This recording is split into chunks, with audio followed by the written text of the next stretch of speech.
Hey man, what are you doing? Just finishing up the last of these strippers for Steve's party. You know it's not that kind of bachelor party, right? Those are the wrong kind of strippers. We're not going shooting? No. Well, I didn't get the memo, apparently. I guess I bought the wrong kind of lube, too, huh?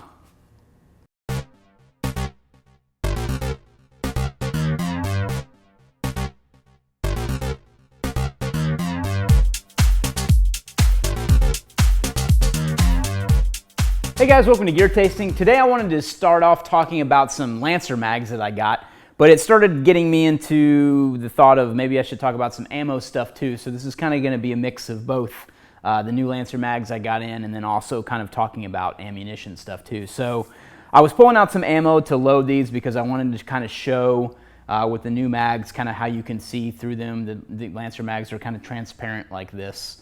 And I'm used to, PMags that have the windows, so I was going to talk about that, which I still am. But I wanted to briefly just chat about ammunition too. So this is some SS-109 I have. This is just kind of standard mil-spec type ammo. And this is Lake City stuff, but I wanted to briefly just talk first about stripper clips. So I load all my ammunition onto stripper clips. And the benefit of that, in my opinion, is that you can load ammunition fast. So as an example, on this new Lancer mag, I can quickly load 10 rounds into the mag just on a stripper clip like this, just by pushing it down and having one of these mag brackets basically to load with the stripper clip. So it is a little tedious to go through there and actually take each round and load it onto the stripper clip and, sorry, wrong side, push it down and load it. But in my opinion, I do that stuff while I'm doing other activities. So I'll sit in front of the TV and watch a show with a big bag of ammo and a bunch of stripper clips, and I'll load all those or something like that. So I try not to just waste time doing it. I try to kind of incorporate it into other activities. So I like that just because of the speed and ease of use, especially if you're going to a class or something like that and you have to jam mags in between lines of fire or something like that, or courses of fire. You can do that very easily with stripper clips. It makes it super simple instead of having to load one round at a time through the top of the mag. And what I mean is do this, pick up another round, do this, that for 30 rounds or 28 if you're loading to that, which is what I do. It can kind of get tedious and time consuming. So there's kind of a school of thought that says that you shouldn't load any magazine with a 30 round capacity any more than 28 rounds. I'm not quite sure if that's really still something you need to worry about with kind of the modern advancements in magazines nowadays. That was something floating around I know of back in 2009, 2010, somewhere in there. So I'm sure Magpul would tell you that you can definitely load all their magazines at 30 rounds without a problem. And really the issue there is that when the mag is full, it might have a problem feeding. If there's 30 rounds in there and it's kind of jammed all the way to the top, and there's a lot of pressure on the feed lips. So that's kind of a concern, but I just always kind of load to 28 out of habit. You don't necessarily have to do that. That's just a way of doing it. But I just really wanted to highlight the stripper clip aspect of loading ammunition. You can buy bulk stripper clips like this that just come in a bundle, and they'll usually come with one of these attachments to facilitate jamming them. So basically the way that works is you just push that over the back of a magazine like that, and it acts as the feed ramp basically to insert that and be able to jam them all in there like that. So it's a really quick way of doing it. I really prefer stripper clips, so I just wanted to kind of share that with you. And then one more thing to mention kind of on ammo is that I try to avoid the XM designation or the X designation when I purchase ammo. So for instance, like Lake City, all the stuff that doesn't pass muster for what they sell to the government or the military gets an X designation. Then they'll sell that to the civilian market as XM 855 or XM, what's the other one? Not 109. 193, yeah. So like XM 193 is what you'll find too. So those are kind of the three common, or the biggest common 5.56 rounds. So you got M855, which is the green tip. Then you've got SS109 and you've got M193. So most of I know the 193 and the 855 will all come with an X designation that Lake City is selling. So at any rate, wanted to explain that. That's the drinking game, right? So I'm sure I said that a few times already. So that's what I wanted to cover on the ammunition. And then moving on to the magazine. So, like I mentioned, I like to buy mags from Magpul that have the window in them so I can see how many rounds I've loaded, because like I said, I'll load to 28, and I know basically that if I keep loading, I don't even really have to count. I just keep loading all the way down to that line right there. So whenever the follower gets down to that last line on the mag, I know that I've loaded 28. That's kind of my thought process behind that. And I like having that kind of picture in my head of where I load to, because that way I don't have to count. I mean, stripper clips make it easy too, because if you're loading to 28 or something, or even 30, you just pick up 3 of these and you have enough of them, and when you've pushed all these into the mag, then you have your mag loaded. So it makes it easy with stripper clips too for counting purposes and knowing how many you load, especially if you're loading to 28. So just something to keep in mind when you're doing that. So, and then really the meat of what I wanted to talk about is Lancer mags. So these are new mags that they came out with at SHOT Show this year. I got sent a couple of these to kind of T&E and evaluate. So that's kind of what Gear Tasting is all about, showing you what we're up to and currently evaluating. And one of the things I'm taking a look at are these new Lancer mags. And I do really like the transparent aspect of this, and I was kind of excited that they're doing kind of a flat dark earth colorway for the transparency. So if you can see, it's not a perfect match for Magpul's flat dark earth, but it is still kind of a tan color in nature rather than black, because they do like a gray transparent mag too. That's kind of their typical mag that they have. But so these are the AWMs. They're hybrid steel and polymer. So the feed lips here are actually steel, if you can see that. So the black part that you see on the magazine is all steel. So the feed lips are steel, and then the body is a polymer. So they are made in the US. On here they state that they can be used in M4s, M16s, AR-15s, HK-416s, ARX-160s, SCAR-16s, SA-80s, SIG-556, ACR, and PWS Mark I AR-15 variants. So a lot of different platforms that they state that they're compatible with. Again, 5.56 by 45 or 223 Remington is their compatibility. So check them out. They call them translucent dark earth. Sorry, so I misspoke earlier. This is the L5 AWM-30 from Lancer. One last thing I wanted to mention, just a little tip here. If you're downloading a mag, you can use a spent casing and just push the mag from the back and push the rounds out. It's pretty easy to do it like that. So just a tip. And then one more thing too, I wanted to talk about how easy it is to remove the floor plate on the Lancers. I was messing around with that, and you can take the tip of a bullet and just push it down, and it's super easy to remove the floor plate and the spring system from that. And I can show you that as long as I've got it out. So there's the follower and the spring. And then if you need to clean out your mags or something like that, it's very easy to field strip them and put this plate back in. Super simple.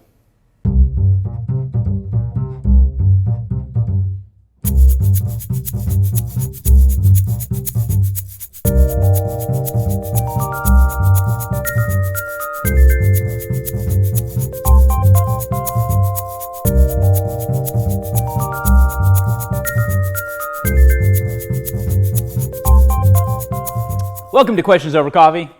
Today our first question comes from Josh S. on YouTube, who asks, well, what kind of chest rig would you suggest if you were doing a real-world reconnaissance mission? For me, I have to have something I can wear with or without body armor, as well as a rucksack on my back. So, reconnaissance mission, while I haven't done many real-world reconnaissance missions in my life, the definition is really observing enemy activity or enemy location and basically coming up with the strategic value of those targets. So I would say that more than likely in a reconnaissance role, you mentioned you're going to be dealing with body armor and things like that, and I have a great suggestion for that. But more than likely you're going to be carrying like camera gear or a spotting scope or something like that for observing. So you might want to think about that too. And you do say that you have to have a rucksack, so I would assume you're probably carrying stuff like that too. So what I would recommend is something like this from Mayflower. So Desert Digital probably won't blend in with a urban environment, so take that as you will. I'm not suggesting this pattern or anything, more the rig itself. So the Mayflower Rig, which I've talked about before, is pretty compatible with body armor. You can take off the shoulder straps like so. So you've got your body armor right there. And then once you remove the shoulder straps from the rig, you can clip into your body armor. So this eliminates basically a second set of shoulder straps coming over the rig itself. So if you were wearing a backpack, there would be less on your shoulders. And that's what I would prefer if I was doing this too. What I also really like about this is the Gen 5, help me out with the name. Split front chest rig.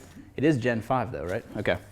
So the split front chest rig, what you can do, and I like the fact that this G hook is here, so the G hook kind of adds extra retention so that if it does unzip, it won't come open. But so what you can do with this is by removing it from the rig with these buckles and then, you know, continuing to run the waist strap, you could even split this open. So if this were your waist strap there on the back, you could split that open on the front and lay it down beside you so you can get extra low onto the ground.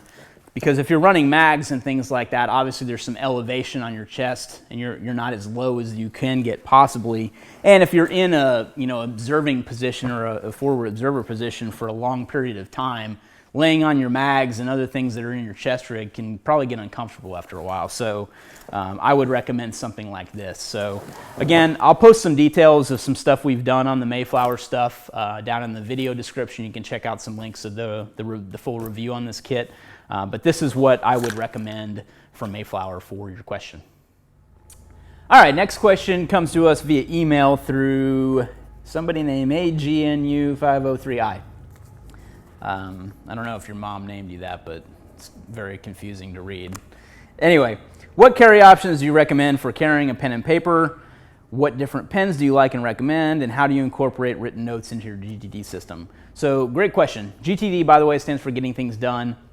I'll put a link in for those of you that aren't familiar with the system because I think it's a phenomenal way to keep track of what you have to do on a daily basis and in your life too. So carry options for carrying a pen and paper.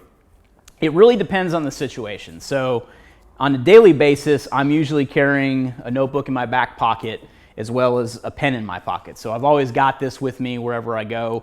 And depending on what I'm testing and evaluating and things like that, my notebooks change, my pens change and things like that. But lately my staples have been this kind of notebook from Notco. It's Nockco. And I like it because it's kind of a reporter style notebook. I like that it flips up like here, and I can kind of jot notes this way, and I can fold it back. And I use the sections of the notebook differently. So on one side, I'll list kind of my daily to-dos kind of in a bullet journal type format. And then on the back side is where I take my notes. So what I will do is I'll process the notes section of my notebook. So that means like any thought that I want to write down, whether that's a license plate from a car that almost ran me over, or you know, a note about what I'm going to do this weekend. Anything like that goes in kind of the backside notes section. And what I do on a weekly basis during my GTD reviews is I'll process this notebook. So those notes that I've taken throughout the week, I will move them over into my digital system in OmniFocus, where I keep my GTD stuff at. And I'll, you know, use them that way into this and work them into my system like that. And then the daily stuff that I have to do, I just cross out as I do those. And if I don't get those things accomplished during the day, I'll bump them to the next day. So each day gets a new page, you know, and I've got my list of to-dos. And then, like I said, they'll get bumped to the next day if I don't kind of do it. So I'll put a link to the bullet journal type stuff too, because if you're interested in, you know, a way to take notes efficiently in terms of like your to-dos and things like that, I'd highly recommend that method too. So that's like a daily basis. Pen-wise, I keep coming back to this Mont Blanc M pen, and I know that's a super expensive pen in terms of what you can get out there, But the reason I run this pen is not because I'm a pen snob, it's because I really like the cartridge that's in here. So I've never really been a fan of Mont Blanc pens. I was given one when I graduated college, and I've never liked their refills. So I've always stayed away from Mont Blanc, plus they're super expensive. I don't like paying that much for a pen. But when I was walking around one day, I decided to stop in one day and get a refill for my pen because I use it every once in a blue moon. And I noticed that they had these new pens, and they were kind of advocating the fact that they came out with a new refill called the Art Liner. So I was like, oh, that's interesting. What's that about? And I started writing with one, and it's a super fine tip. And I'm a huge fan of super fine tip pens. If I ever get a pen, I always look for the fine cartridge if it's running a medium or something like that. So I like writing small notes, and you can see from my notes here, I write super small when it comes to taking notes because I like to maximize the space in my notebooks. I don't like to go through a notebook every week or anything like that. So I usually write pretty small, and the finer the refill is, the more I can write. So I look for that kind of stuff. So that's why I wound up purchasing this pen. One, because I use it every day. I write all the time, so I can justify a more expensive pen for a better refill, so to speak. So, and then if I'm out in the field or something like that, I always default to a Fisher Space Pen. I still like these pens. This is the click version, but what I don't like is that I'll have to kind of tighten it every once in a while. They do kind of come undone, so even if you crank them down really hard, they still kind of come untwisted, so I always find myself twisting that back again. But I like this because it's waterproof. I can write in the rain if I need to, which I always carry a write in the rain notebook if I'm out in something like that. So this is kind of what I carry in my Chestrig or something like that when I'm out to write with coordinates during navigation or anything like that. And I like, again, this kind of notebook style, reporter style type notebook that Write in the Rain makes. Again, this is waterproof paper, waterproof pen, good combo when you're out in the elements. And then I'll also carry one of the new Write in the Rain pencils. I really like these because it's got a thicker lead in it. And again, I'm not a big fan of thicker leads and inks as I talked about earlier. But I like the fact that you almost can't break this lead. It's so tough in these new pencils that it's really hard to break. So I've tried to carry pencils out in the field before. I always wind up breaking the lead or something happens. Even with mechanical pencils, I go through lead like a sieve. So I like these, but my only complaint about the Write in the Rain pencils is that I have to put a piece of 100-mile-an-hour tape on the eraser because I lose it. So when they designed this pencil, the way that you put the eraser into the pencil, it's easy to fall out. So what happens when the eraser falls out too is all your lead dumps out. So I have to kind of reinforce that. And I found that this is just fine. If you reinforce it, it's a great pencil. And then also, sometimes I'll wind up carrying one of our ITS memo books too. And this is more of a fold out like this, more of a book style format. And I like these too. There's nothing wrong with them. We design these to specifically kind of mimic the old memo books that the military issued. That's why they're green and have this nice blue lined paper in them. So if you're a fan of kind of those memorandum books you got issued in the military, this is kind of our take on that too. So hopefully that answers your question. And I think I addressed how to incorporate it in the GTD system. So again, check the description below for more information. Hey guys, thanks for watching Gear Tasting. As always, use the # Gear Tasting on any social media network if you got questions, and we'll get them answered here on the show. If you like what we're doing here on Gear Tasting, please consider joining our Crew Leader membership, linked below in the description, and allow us to give you back something in return. Thanks again for watching. Have a good one.